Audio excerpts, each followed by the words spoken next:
Nous partons avec nos stagiaires sur le terrain pour donner du sens à leur apprentissage.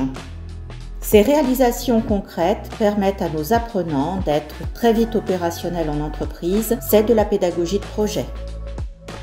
Je suis Camille, je suis en licence d'MRP, diagnostic, maintenance et réhabilitation du patrimoine. Je viens d'un IUT génie civil construction durable. Aujourd'hui, je m'intéresse au patrimoine et à sa réhabilitation. Je m'appelle Jussim Baïmoutamba, je suis sur le Tour de France tant qu'itinérant, c'est la 3e année. Je fais un BTS bâtiment, avant de cela j'ai fait un CAP, un BEP et un bac pro maçonnerie.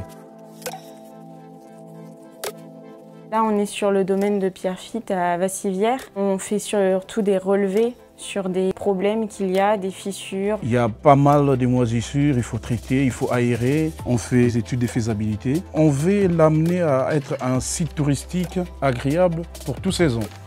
On utilise tout simplement un mètre, parfois des mètres laser, grâce à une machine 3D. Un de nos professeurs a pu faire des relevés de points qui vont être importés sur un logiciel BIM, Building Information Modeling. On pourra partager nos données et les plans avec d'autres personnes. Je m'appelle Maud Vigneault, directrice de la Fédération compagnonique de Limoges. Nous sommes ici au Centre européen de formation en éco-réhabilitation de Panazol, le centre de formation de la Fédération compagnonique de Limoges. Historiquement, la Fédération compagnonique de Limoges s'inscrit dans un processus de formation continue pour adultes. On a toujours essayé de répondre aux besoins des entreprises, aux besoins des apprenants. C'est un espace, un lieu de vie, un lieu d'échange, à la fois pour l'équipe pédagogique, mais un lieu d'échange aussi pour les apprenants. Vous pouvez trouver 2 formations au supérieur, un bac+2 qui est le diplôme d'études universitaires scientifiques et techniques en bâtiment et construction, option éco-réhabilitation, et puis la licence professionnelle, diagnostic, maintenance, réhabilitation du patrimoine.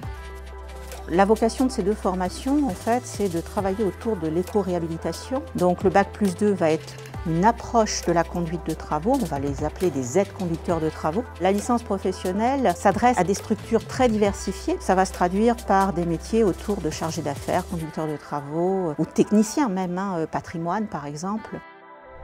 Je m'appelle Marc Lobo, donc je suis formateur à la Fédération compagnonique de Limoges. Je suis compagnon aussi maçon, tailleur de pierre au sein de la Fédération, formateur bureau d'études et formateur atelier maçonnerie, carrelage, maçon bâti ancien.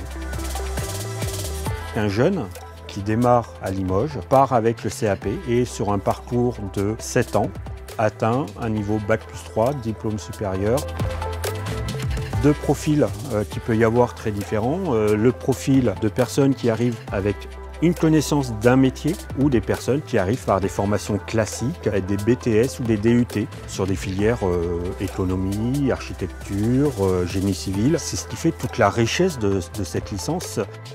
L'avenir, je la vois avoir des postes à responsabilité, mais être sur le terrain. Travailler dans une grande structure pour finir formateur en ayant des diplômes et des capacités adéquates pour transmettre. Nos métiers, en général, les métiers du bâtiment, sont là pour protéger, apporter du confort. Donc c'est vraiment un métier qui est au service de l'homme.